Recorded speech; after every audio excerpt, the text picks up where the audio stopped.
Despite there only being a few killers in Forsaken, the developers themselves actually have a ton of killers that you may come across if they're in your game. So today we're going to be taking a look at these exclusive dev killers, starting with SONIC.EXE. So SONIC.EXE was going to be a killer in the world of Forsaken, but then they ended up being scrapped, possibly due to copyright reasons. They would have moves such as Godspeed, which does this. There is even an ability called Found You, in which SONIC.EXE would be able to teleport behind a survivor. Yet this creature would have been insane to deal with in the world of Forsaken. Now, if you didn't know, Sonic.exe is based off of the Sonic.exe creepypasta, and as you can tell by its moves, it was actually going to be one of the fastest killers in the world of Forsaken. He was actually one of the first killers to be added to the game, along with Cool Kid and SLENDERMAN. Again though, Cool Kid and SLENDERMAN would end up being removed due to testing purposes, with now Sonic.exe now being exclusive to developers only. HEROBRINE. So HEROBRINE is based off of the creepypasta, which was made for the video game Minecraft, and so the developers decided to add him in. Now, he more than likely will never actually be a killer that players will be able to get a hold of, mostly because a lot of his movesets are similar to Cool Kid's, with the additional teleport ability.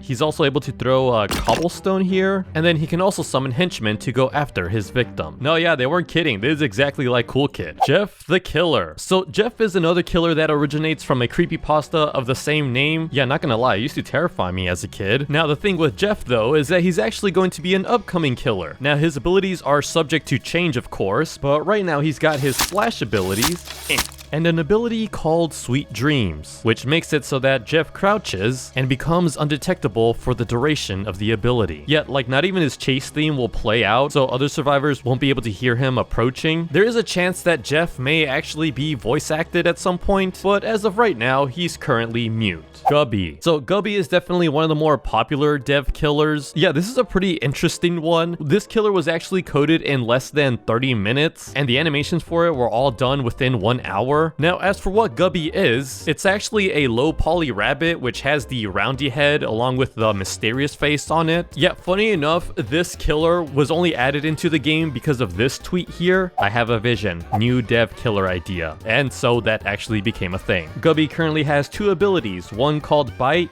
nom, and another one called GUBBY Blast, which, yeah, you can even hear the whole shotgun sound being played out. Yeah, everyone really loves GUBBY. I could see GUBBY being added for like April Fools or something like that, but he more than likely will always be a dev killer. Sukuna. So Sukuna actually takes the appearance of the player's avatar with like a glowing red aura around it. It doesn't show for me though. But yeah, it's actually based off of the anime Jujutsu Kaisen, in which he takes over the main protagonist's body, but also has a lot of abilities. And similar in the world of Forsaken, we also get things like Dismantle here. We got Mall Shrine.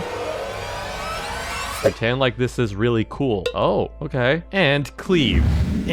Yet his full abilities aren't well known. The developers don't really want to showcase his full powers, but let it be known that this dev killer is actually very buggy. The Stalker. So the Stalker is actually based off of the Roblox game called The Stalker Reborn. He's known to be an experiment that has gone horrendously wrong, being turned into a nearly invisible mutant hunchback creature with psychic powers who will stop at nothing to devour the survivors. Yeah, there's a chance he may be an upcoming killer, but he may always be dev exclusive. So his abilities have been updated, but right now he has a slash ability, he's got a scream, and then he also has a rage ability that makes him go incredibly fast. Doombringer. So Doombringer is actually an upcoming killer in the world of Forsaken. He's actually based off of Mr. Doombringer, a real-life Roblox employee, but in the world of Forsaken, he's actually fallen from grace and acts out with a sense of false justice. Yet in the lore, Doombringer actually sees the other Roblox admins as corrupt and going too easy on Roblox players. He feels like they should do more to punish those that break the rules of Roblox. And thus, in the world of Forsaken, he views himself as the only stable admin, believing to be true justice. Yet his abilities grant him a slash, which he uses his ban hammer. He also has hammer throw.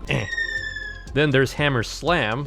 And there's admin panel. Flowers. So yeah, right now it has this text which is pronounced prakim, which is just Hebrew for flowers. But yeah, this character is another up-and-coming killer, and it actually originates from this YouTube series in which this strange dark entity comes out and haunts this Roblox player. Yet his appearance is pretty interesting. It's just a tall, pitch black figure with an elongated head. It has some pretty interesting abilities, like right now it has its usual slash, we got a whistle, teleport, lunge, and transform.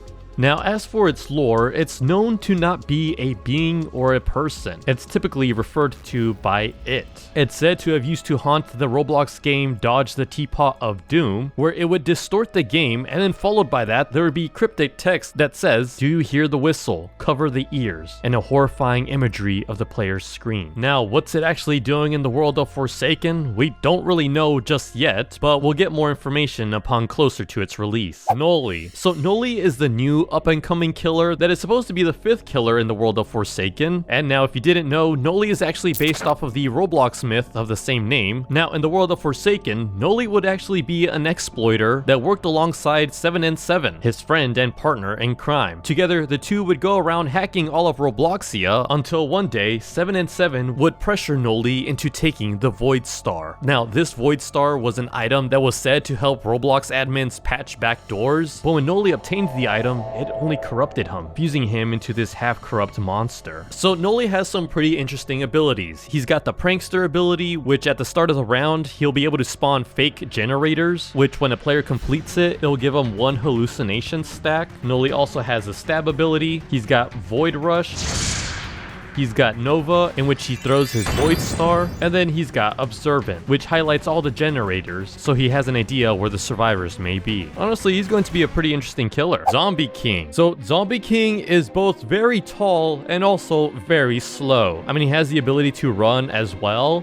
One thing you'll notice though is that he only has one ability, and that's his slash, which is honestly not even the best thing. You could just kind of like swipe at people. But what makes Zombie King unique though is that any player that he kills, he has the ability to turn them into a zombie minion. It's actually a very unique ability and actually pretty cool because it'll give the players that died something to do while waiting for the game to end. Yet supposedly when the player dies and they respawn, they'll be able to turn into a normal zombie, a lava zombie, ice zombie, or other variants. Also, as for his design, this may likely change. Like for example, you may have noticed his placeholder image in which he's wearing Nike Jordans. Now as for this creature, it's actually based off of the game Police vs. Zombies. Yeah, you can see the Zombie King right there. Actually, a lot of its designs is based off of different zombie games on Roblox. Guess 666. So this is another upcoming killer that's currently exclusive to the devs right now, but he's actually filled with a ton of lore. He used to be best friends with Noob until something would happen that would tear their friendship apart. Guess 666 would then later get banned off of Roblox and wake up in the world of Forsaken. Only instead of looking normal, he ends up becoming this monstrosity. Yeah, he's extremely large and fast. Currently, he only has one ability called Carving Slash, but the thing about this one is that with his attack, he can actually attack multiple survivors at once. Bonk Boy. So Bonk Boy is an interesting one. He's another exclusive dev killer in which he shares animations to that of Jason, and if it wasn't obvious, he has the same appearance as the Team Fortress 2 character. Yeah, he's pretty much a joke character. He can bonk other survivors. Currently, he only has 2 abilities. There's Slash and Raging Pace. Not too crazy, but I will say he is incredibly fast. King. So King is one of the largest killers in the game so far. Yeah, he originates from the Roblox game Combat Initiation, in which he appears as the mini-boss on Wave 35 of Act 1. Yeah, it's literally a Robloxian character controlling a giant mech suit. I mean, honestly, it's pretty crazy. So far, he only has one ability, which is Slash. As for his other abilities, they're currently being worked on. Yeah, honestly, this is a very cool killer and also will be playable to the other players once they figure out his full stats. Solemn Lament. So this is another exclusive killer that takes the appearance of your Roblox character. This time you'll notice that he has 2 guns. Now, instead of the standard slash ability that most killers typically have, he's actually able to shoot at survivors. We also have another ability called Lock In. I mean, honestly, for the animation, this looks really cool, though unfortunately it is only dev exclusive. Yet Solemn Lament actually originates from Project Moon, specifically on Ego Sancho. So Sancho is this woman here with bright yellow hair. She's basically based off of a video game called Limbus Company. Now, the developers don't want the attack moves to be revealed, but it's also been theorized that their only attack move is literally just the animated punch ability. Earl King. So appearance-wise, this is one of my favorite dev exclusive killers, just because of how edgy he looks. He's got a giant great sword, a coffin on his back. Yeah, he's also based off of a character from the game Limbus Company. Currently, he has two moves. He has a slash ability, which is actually kind of slow to use, and the animation itself is